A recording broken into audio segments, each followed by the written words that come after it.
Hello everyone, welcome to the KZGN News. Today we'll bring you Republican debate news, a new White House ban on coal leases, China Lake Executive Director Scott O'Neill retires, Guantanamo Bay prisoner release news, today's gas prices, weather, sports, and much more. From the Rademacher Hills to Bee Mountain and the mighty Sierras, Ridgecrest to Inyokern and China Lake, this is your news for the Indian Wells Valley with the KZGN News Crew. Hello, I'm Tom Whitnick. Thanks for joining us for the news affecting Ridgecrest and the Indian Wells Valley. Well, did you watch the Republican debate last night? This was the sixth Republican debate versus the Democrats only having two so far. Anyway, the second-tier debate went off as scheduled. I didn't get a chance to watch that one due to work. However, what I have been able to pick up from pundits is that Fiorina did a good job. She offered her standard positions that everyone seems to support, but her performance just won't be enough to get her back into the run. The first-tier debate went as scheduled. The candidates consisted of Trump, Cruz, Rubio, Carson, Bush, Christie, and Kasich. The moderator spent most of the first segment just asking kind of policy questions, but only one person was asked and allowed to answer the question. I would have liked hearing the other candidates answer most of those questions as well. They started off with a question to Cruz, then went on to many other candidates before finally asking Trump a question. The first two segments were generally policy questions. Then they came back from a break and went after Trump and Cruz first. And the big question was about Trump questioning Cruz's eligibility to run for president since he was actually born a U.S. citizen, but in Canada. While there was bluster to the back-and-forth discussion, what Trump was trying to say is that he felt that since there is a constitutional scholar questioning his candidacy, and because the Democrats have already stated they will take Cruz's candidacy to court if he winds up the nominee, that Trump is just trying to encourage Cruz to go to court now for a ruling. A ruling would put the question to bed and be done with. But Cruz says he will not do that and will not take legal advice from Trump. The next exchange that the moderators initiated was between Cruz and Rubio. These two threw flip-flop charges back and forth multiple times. At one point, one of the moderators asked Trump, "Now that you've heard the president's plea against your policy of a temporary halt to refugees and immigration from certain areas of the world and the turmoil it has caused, are you willing to change your proposal?" Trump just said, "No." That simple answer drew a cheer from the audience. He then went on to further explain why. After Trump finished, almost all the candidates voiced an agreement with him, except some tried to lower the emphasis. The only one that took issue completely was Bush. He objects to the policy and was asking Trump to rethink it. But Bush was misrepresenting Trump's position by saying he was against all Muslims and not acknowledging Trump was only asking for a temporary pause until the government had a better screening process. While most of the pundits are generally in agreement that Trump and Cruz and Rubio were the debate winners, most are also saying Trump won the debate. That does not acknowledge that Christie and Bush made some very good points on the issues. Bush opened that all of them need to be prepared to support whoever is the winner. Christie was probably the most confrontational, directed against Hillary. However, they all made attacks of the Democratic candidates often. One major difference between the two parties was their position on gun control and the Second Amendment. The Republicans were all 100% in support of the Second Amendment and that there was no policies being proposed by the White House that would help any of the latest terror attacks. This is in sharp 180-degree contrast with the Democratic candidates. The only candidate challenged on his position was Christie. Apparently, he has agreed to some gun control issues in New Jersey, but he was quick to claim he vetoed many gun control laws that hit his desk. Trump and Cruz went at each other over Cruz's rather negative comments about New Yorkers. Cruz stuck to his statements that no conservatives come out of New York, implying Trump was not a conservative. Trump again hit back hard, citing some very important conservatives that are in New York, and then took it to him on New Yorkers' response to the 9/11 attacks. After Trump's putdown, Cruz was speechless and offered no comeback at all. Trump also shined when questioned by the moderators about how he'll deal with the China economy.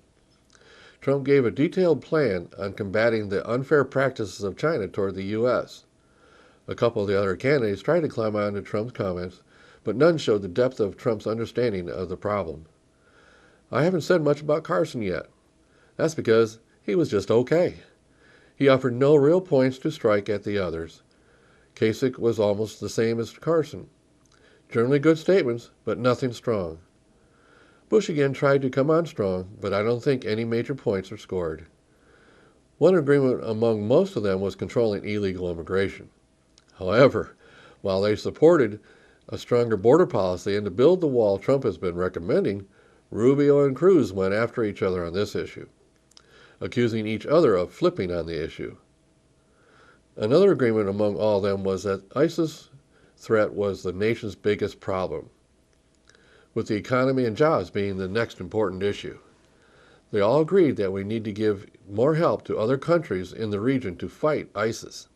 However, none of them really wanted to agree to sending in a large troop effort to do it. Instead, most wanted to provide some ground backup support to other Middle Eastern countries that they believed should also be involved. On the subject of Iran, they all lashed out at Iran and the White House handling of the recent Iranian taking of 10 sailors. In the end, there was no doubt that Rubio and Cruz are probably the best debaters.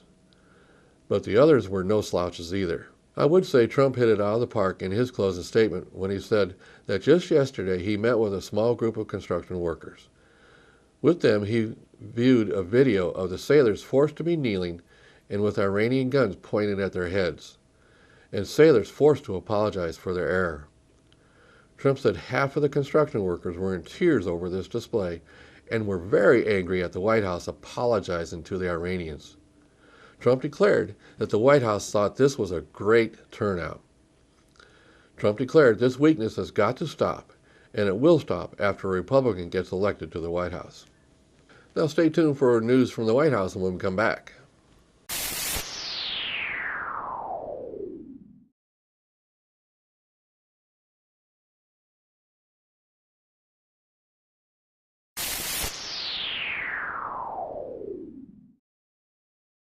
Thanks for staying with us.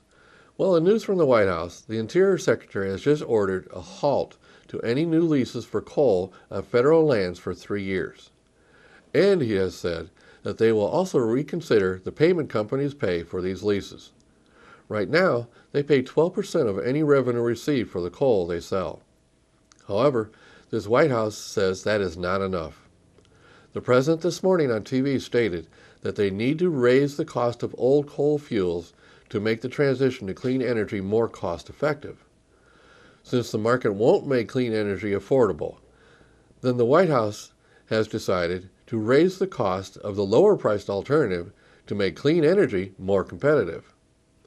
Obviously, liberal environmentalists cheered the new policy. Environmentalists have been advocating for a complete shutdown of all fossil fuel use forever. This is in support of the president's position that climate change is the country's biggest enemy. Well, the next step in the presidential campaign is another debate on Sunday, January 17th. It will be the next Democratic debate. It will be hosted by NBC and the Congressional Black Caucus Institute. It will be held in Charleston, South Carolina. We're waiting for more details on this one. In local news, the retirement of Scott O'Neill as Executive Director of the Naval Air Weapons Station, China Lake, drew a good crowd at his celebration party. Scott was awarded the Navy Distinguished Civilian Service Award by Vice Admiral Paul Grosskлагs, commander of the Naval Air Systems Command. This is the highest award that can be presented to a civilian employee. O'Neill worked for the base for 43 years. He started as an engineer and worked his way up the chain to eventually becoming the highest civilian at the command as executive director. He is nationally known for his leadership, vision, guidance, and strategic planning of advanced weapon systems. He has had influence on state-of-the-art designs in support of the fleet. He worked on the Navy uninhabited combat aerial vehicle programs, the Digital Precision Strike Suite, hypersonic weapons technology, and advanced targeting systems. My congratulations goes to Scott O'Neill for a great career. The Pentagon announced Thursday that it had transferred 10 Yemeni detainees at Guantanamo Bay to the Arabian nation of Oman. The transfers bring the number of detainees remaining at the military prison to 93, as President Obama continues to try and make good on his campaign promise to close the facility. This chipping away at the population certainly is what we can do right now, White House Press Secretary Josh Earnest said Monday after another detainee had been transferred to Saudi Arabia. And we have made some progress in reducing the population at the prison at Guantanamo Bay. But ultimately, to accomplish the goal of closing it, we're going to need Congress to remove some obstacles that have prevented it thus far. Republicans on Capitol Hill said transferring detainees to other countries where they could be released and returned to the battlefield was not a solution. The administration's mad rush to push detainees on allies and partners has to stop, said House Foreign Affairs Committee Chairman Ed Royce out of California.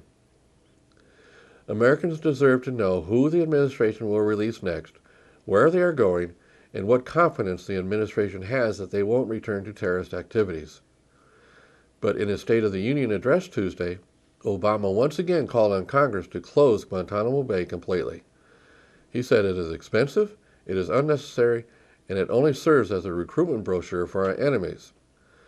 The Department of Defense said all 10 were unanimously approved for transfer by the 6 departments and agencies comprised of the Guantanamo Review Task Force. President Obama set up the task force after his inauguration to screen detainees for release. Secretary of Defense Ash Carter also signed off on the transfers and notified Congress. The Pentagon said, "We will continue to transfer Guantanamo detainees to other countries when and as we have mitigated any security risk to the United States," Carter said at a change of command ceremony at U.S. Southern Command in Miami Thursday. He commended the Southern Command for its exceedingly difficult mission to operate the prison, even as we work diligently to close this chapter in our history. Of the 93 remaining detainees, 10 are subject to criminal charges, White House Press Secretary Josh Earnest said. 34 others have been deemed safe for transfer, contingent upon finding another country willing to take them, and 49 are still eligible for transfer. Here's Secretary Carter's video. Not everyone in Gitmo can be safely transferred to another country. So we need an alternative. I've therefore framed for the President a proposal to establish an alternative location. That plan will propose bringing those detainees to an appropriate, secure location in the United States. Congress has indicated a willingness to consider such a proposal. While we work with Congress on the way forward, we will continue to transfer Guantanamo detainees to other countries when and as we have mitigated any security risk to the United States. Just last night, after a deliberate and careful review, we completed the transfer of 10 Yemenis, roughly 10%, that is, of the remaining Gitmo population, to the government of Oman, and that brings the population to 93. Like every transfer that came before it, the decision to transfer these detainees happened only after a thorough review by me and other senior security officials of our government. As we work diligently to close this chapter in our history, we will continue to, and I believe in this strongly, value and support the professionalism and the dignity of the men and women of Southcom who carry out what is an exceedingly difficult mission. In City Council news, which we haven't had in a while, the Council will meet for their first meeting in 2016. The agenda is pretty lengthy after almost a whole month off. I'll have the details of the agenda in Monday's news program. But one important item on the agenda is they will be considering the proposed draft Joint Powers Authority Agreement for the Indian Wells Valley Groundwater Sustainability Agency. This is the formal agreement between the city and the other members of the new agency. This is an important item. If you have any interest in the city's role in the new Groundwater Sustainability Agency, this is an important step. Again, I'll have more details on this on Monday. Now, in KZGN continuous effort to provide news and information you've asked for, here are today's gas prices for Ridgecrest and some surrounding areas. Well, since my last report on Wednesday, gas prices everywhere has shown a slight drop. Local prices again dropped 2 cents per gallon. As of this morning, Ridgecrest is ranging from $2.71 to $3.09. Lancaster from $2.75 to $3.19. The LA Valley area $2.79 to $3.09. And the Bishop area $2.91 to $3.09. We have 3 stations at the 271 amount. Tune in Mondays, Wednesdays, and Fridays for updates. We at KZGN always suggest you shop locally to support our local economy. Remember, when you pay sales tax out of town, you are helping those cities pave their streets instead of here. Now stay with us for weather and sports when we come back.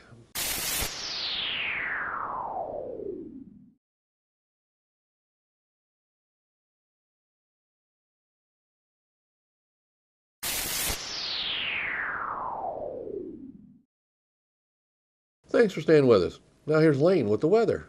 Thank you, Tom.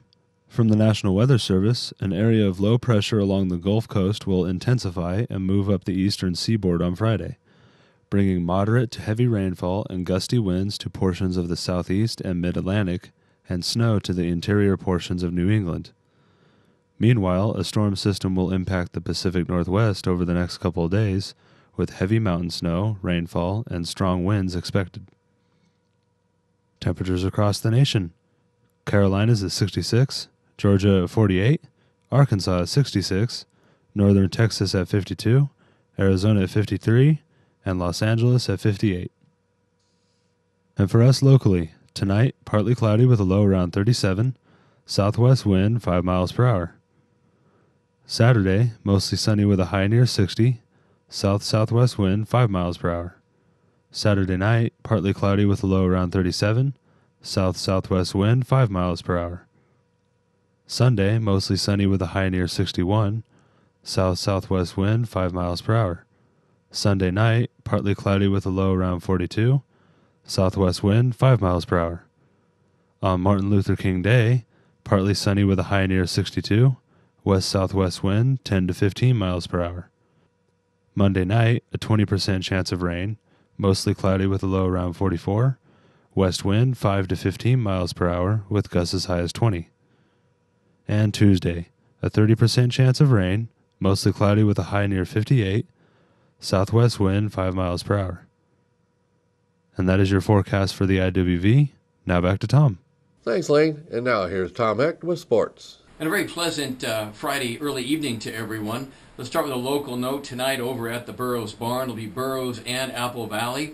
That'll be a Mojave River League game. Burroughs 2-12 right now, 0-2 in the league, trying to get a win tonight. The JV game right before that. The girls on the road tonight, they'll be over at Apple Valley, and they had a tough loss the other night at home against Oak Hills. Okay, let's talk about the NBA tonight. The Lakers will be over at Golden State. And let's look at the races right now, the NBA. We haven't done that in a while. Look at Toronto. They are off to one of their best starts ever. They had a good win on Thursday. They beat the Magic 106-103. They're off to a 25-15 start, one of their best starts in their history. Meanwhile, Cleveland leads the Central Division. LeBron James having a great year there, along with Kevin Love. They're 27-9, and Atlanta leads the Southeast. They're 23-16. They've been kind of inconsistent. Mike Budenholzer, the coach of the year last year, trying to put things together there again. In the West, in the Northwest Division, Oklahoma City, 28-12 under Billy Donovan, their new head coach. Pacific, Golden State, 36-3. One of the best starts ever in all of Major League sports. However, they've lost 2 games in a row, if you can imagine that. In the Southwest, San Antonio, with 11 wins on a row at home, off to a 34-6 start. Well, they are very, very good. Okay, NFL note, the 49ers have hired Chip Kelly. Chip Kelly was fired by the Eagles. He's a former coach at Oregon. He had a lot of success at Oregon, not so much in the NFL yet. Last year, the Eagles were 7-9, and for the second year in a row, failed to make the playoffs. All right, let's take a look at men's basketball, Pac-12. USC beat UCLA the other night. USC off to one of their best starts in their history, 15-3. They're 4-1 in the Pac-12. UCLA drops to 11-7, 2-3 in the Pac-12. Tony Parker of UCLA led all scorers with 27 points. On Thursday night, it was Stanford over Cal. And tonight it'll be Washington State and Arizona State, Washington and Arizona. All right, that is your sports for this Friday. And a note that the junior high basketball tournament for all the local junior highs and regional schools will be held on February the 6th. That's off Saturday. It'll be all day up at Saracoso. Come on out and support the kids. It'll be all the local schools with some schools from out of town also participating in that on February 6th. Also a junior high note. This afternoon up at Saracoso, it was a victory for Charter over St. Anne's in boys basketball, and on the girls' side, a victory for St. Anne's over Charter. That's your sports for this Friday early evening. I'm Tom Heck for KZGN. So that's the news for today. Also, KZGN-TV know you have a choice in what you watch for your news. We all thank you for choosing KZGN-TV, Ridgecrest's only locally owned community TV station. Now stay tuned for Ridgecrest Talk coming up next. And check out this video of some happy dogs.